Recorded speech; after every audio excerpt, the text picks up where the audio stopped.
We now welcome on Nicolas Estrup with one of the. I guess you're technically a founder of Blast, right? When I met you, Blast wasn't even a thing. So you were at Refresh. You're one of the early guys. I guess what is your official title of at Blast at this point? My official full fancy smancy title is Director of Product and Experience. Yes. And I think to your point, yeah, I guess I am one of the founding fathers, if you want, of Blast, and it's been a wild ride. I've worked on Blast ever since its inception, where Mhm. that's what I focused on all throughout the split of the companies and everything. So here we are. Crazy ride. Well, we appreciate you joining us and staying up late. I will note in the actual show, but this is pre-recorded just because we want to be fair to our European friends joining us on this call because it's it's a late night show in America. But nonetheless, we appreciate you joining us and taking the time. And after a successful weekend of competition, nonetheless, as you mentioned on the pre-call, that we had the American team in Europe and then actually an American team winning both Blast premieres. So that's interesting result nonetheless. But what I wanted to talk to you about was sort of the organization of this, because something about Counter-Strike that is unique amid the COVID-19 pandemic is that there isn't one singular organizer like Riot Games in the case of League of Legends or some of the others. It's an open community, and there are really three or four big tournament organizers running events right now, and nobody really has one surefire way of doing it. So, how was this weekend as an experience? I guess we'll start there. How did this weekend go relative to your expectations from, I guess, the back end perspective? Well, I think all in all, very happy with the output, right? I think we had I want to say fortunate situation of not having an event immediately at the beginning of the whole COVID situation. So it bought us some time for us to see what could be done, see what others did in the space, and then try to figure out where and how we could try to push some boundaries and raise the bar for what's possible. And I think a lot of those things that we wanted to do when we started 3 weeks ago. We've had Counter Strike 1 week, Dota another, and then Counter Strike again, back to back. I think what we had kind of envisioned going into it pretty much worked, which isn't always how it goes, but in this instance actually worked pretty much across the board. Everything from getting camera feeds from the teams at home to fan cams joining via Zoom calls, trying to just break all these online boundaries down was kind of the most important task we had at hand. Uniquely, you guys don't have your, at least as far as I'm aware, your own internal matchmaking platform, like Faceit or ESL, who owns CSEA. So what have you been using to sort of put, I guess, that part of it together from a server perspective? We've worked with Faceit ever since day one almost. So they were the ones that help us run the very first ever tournament, and has been with us ever since. So we've had a great relationship with them. Normally, right, when we're in a big arena, they're on site. They send two or three people, and they sit as part of our tournament ops team that help all of it run. But now, obviously, they're doing that from home. But as we know, they do what they do very well. So we trusted that completely, and it showed, I guess. In terms of staffing, how did this weekend look like? Where was everyone spread out? How were people commentating? What was like that feed in to create what ultimately became the broadcast that was put out on Twitch? So we had the main part of the production sitting in Denmark, Copenhagen, where I am now as well. Denmark is fairly progressive and was one of the first countries to both lock down very hard to try to stop the spread back Mhm. then. That also meant that we actually opened up fairly fast. But after a couple of months, right, they began to ease the restrictions. And now, when I look out my window now, looks like any other day. People are bathing in the sun, Mhm. drinking wine on restaurants. It's just normal everyday life as you remember, even though we're obviously still being mindful. But it meant that we could actually bring together what essentially was a 40 to 50 man production out of Copenhagen. We managed to get Maniac on site, Anders Blume on site, and that was pretty much it from a talent perspective. That was, of course, to make sure that should everything go south, then we can always cut to these two for stability, right? And just making sure that the show continued. But what lived in the Copenhagen production was those two capacities: one analyst, one caster. And then full in-game production. We had a television truck, full television production, and then we just managed, a tsunami of video feeds coming in from all over the world, right? It was a bit mind-boggling to think about that. Anders and Moses was commentating from the US and Denmark, a match that is observed by DJ at another place in the US with cinematic observers and secondary observers sitting in Copenhagen. It's when you begin to understand all of that, you're looking at like, what have we done? Like, how is this even possible? But I think that's the beauty of, like you said, both esports and Counter-Strike. So that was pretty much the split. I think that the biggest challenge was just handling the massive amounts of video feeds. Normally when we do our big shows, we manage 30 video feeds maximum. Here we had 500 plus. Wow. So it was fairly extreme.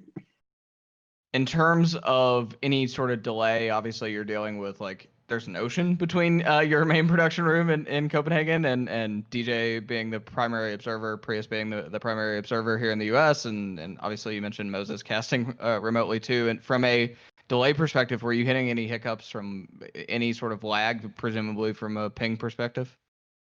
Well, I think not necessarily on ping. There obviously was some internet connection issues in the FURIA MIBR match, particularly, which I think ended up being faulty internet on their side. There's been rumors on DDoSing.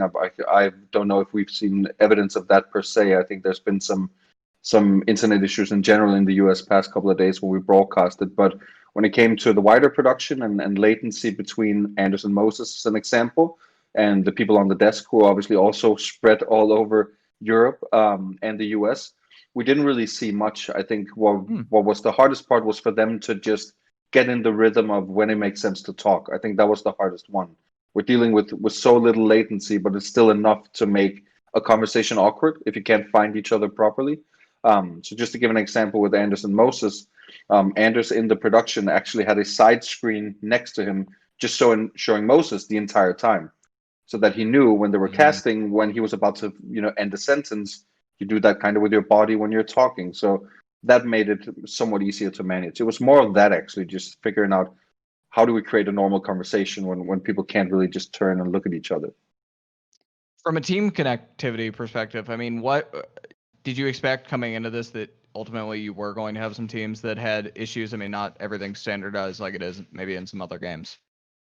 Well, definitely. I think we definitely knew that the US was going to be the hardest, just because of sheer distance and placements of service, placements of teams, right? You had FURIA sitting on the East Coast. You had almost everyone else sitting on West Coast, right? It couldn't be further apart. All it took was someone going to Hawaii, I think, to get even further apart. So it's already there. It's kind of crazy just from a technical point of view.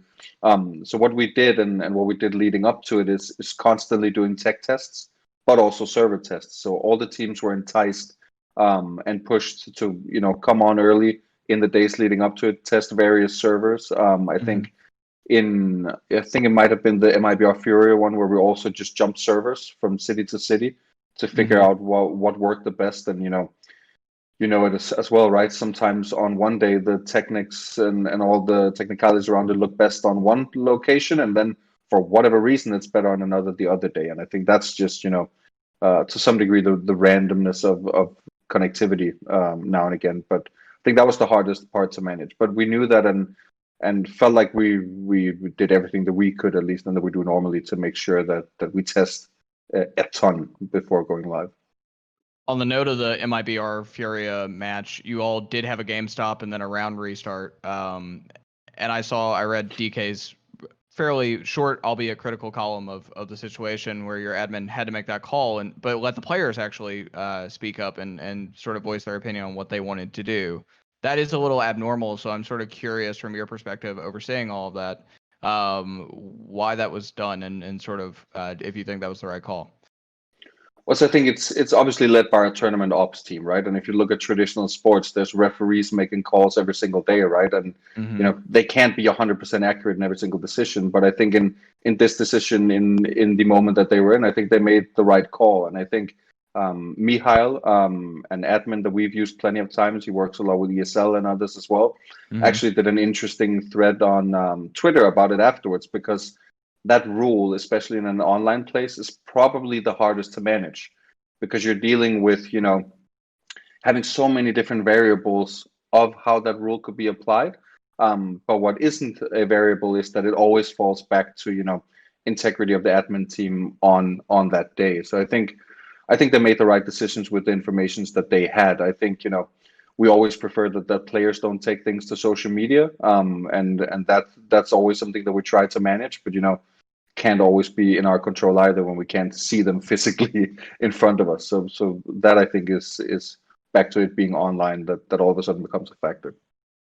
So for the U.S. perspective, I mean, you described Denmark and what it's like there, but it is not good here for COVID-19. My county, actually, Travis County, Austin, Texas, just clamped back down on face masks and everything else again because people were going a little buck wild and cases were rising again. So from and there is a from 6 to 9 hour time difference between the eastern part of the United States and the western part of the United States and Denmark. So from a production perspective, how did things work in the U.S. and how did those compare to what you were dealing with in Copenhagen? Do you mean from a COVID point of view? From like being able, you mentioned being able to bring people into a singular entity in Denmark and sort of all be together in a studio versus and how that not being possible okay. Right, Yeah. exactly. Yeah. So I think when looking at setting up all of this, right, I think we obviously had plan A, B, C, D, and had a lot more plans for how this could play out. And I think the plan A initially was to try to see if we at least could get all the teams sitting together, right? Our dream for a setup was individual player cams down the line or wider shots of the team, right? So we had the full look at what they were doing, and also give the teams, the possibility of flexing with all these wild setups that there's being invested millions in, right? In their different office spaces or boot camp facilities. So that was like the dream. And of course, to your point just now, right? Every county is different, every state is different. It's like every country in Europe, right? Having different situations. So I think mindful of that, we just quickly reverted after discussing with the teams that was just not going to be possible, right? There are teams for whom it would be natural already, like MIBR, because they were already living together. Mm-hmm. But for others, we obviously asked if it was possible, but understood the no when that came, just because safety obviously comes first. So I think that just meant that we had to reword to figuring out how do we get individual cameras on everyone from home and them feeling fairly comfortable letting a million viewer production into the comfort of their home. I think that was the biggest challenge in that. And did the team that was working in Copenhagen together on the production side of things, did they stay up until the end of the American tournament to produce all of that also? We had rotations on a lot of different positions just because it's obviously very long days. Mm-hmm. So we were mindful of that. And I think, the reason why I was there is, of course, to be there if fires erupt, but also just to keep morale up, keep making sure people have all the sugar, the fat, the food they could need to stay hydrated. But no, we of course changed our key positions to make sure that that they didn't suffer too much. So before we even had a prospect of what COVID-19 was, last year at an event, someone pulled out their phone and showed me a deck from Blast and sort of some of the big plans that you all had for this year. This was also before the Valve franchising post, in which they essentially said, if you make anyone wholly exclusive to your league, we will revoke your game license or potentially revoke your game license. And we could talk about that all day, but I do want to say something I'm curious about. That is how you guys didn't go ahead exactly with the plans, at least that I saw on the deck. Although you certainly had different variations. There are still nodes in Blast that are similar to what would be sort of a more concise league. We did see Flashpoint, though, and we did see ESL Pro League sort of alter and franchise in the sense of their schedules overlapped. So pre-COVID, some teams were only going to be able to play in one. Obviously, MIBR did both. But nonetheless, I want to ask that, like, if you would have gone ahead with doing the offline league that you wanted to do in that deck, what you were dreaming about, and then COVID-19 hit, how poorly do you think that would have affected your business, and how would things be different today? That's obviously a big question, right? Because you're asking about something that, like you just noted on yourself, right? The vision of what we've wanted to achieve ever since inception, back in 2016 and 17 has changed a lot, right? And I think with all the movements that happened, we could just see more and more. Just to maybe talk on that to begin with, um, it just wasn't feasible to do it in a way where we felt like we were adding value to ourselves, to our teams, and to the ecosystem. I think if you went out and asked every single one of us individually, people would probably be pretty fine with having all of it themselves, right? Any business would be foolish not to think that would be a pretty sweet deal, right? But I think you just can't have a setup like that fully when the ecosystem is the way it is, right? To your point exactly, it's easy when you're a Riot that has full rights to the game. You can do all the things you want, right? Same with other titles, and for them that makes sense. But we obviously have a very, very open ecosystem in Counter-Strike. So I think we just saw that plan was not going to work. So instead of trying to modify that and figure out how to do a shade of that, I think we just tried to flip it on its head and try to see how could we then begin creating value in making sure we had better narrative over the course of our tournament, but also something that might fit well into the ecosystem with what we, on a rumor basis, had heard that others were looking at, right? Like you mentioned, the flashpoints, the ESL. I think the worst we could probably have done would be to come out with a very long league to go on top of two other very long leagues, right? that just made no sense. So I think I'm really happy we made that choice of shifting gears and resaddling the horse before taking it all public, and I felt like that was good. If then we would have not done that, to answer your other question, and we had hit COVID times, that would obviously have been rough, right? It's a very, very long format, and I don't envy all the other TOs who are venturing into this just like we did, and still trying to entertain the masses sitting at home. So yeah, no, I'm feeling pretty good about our setup also in online times.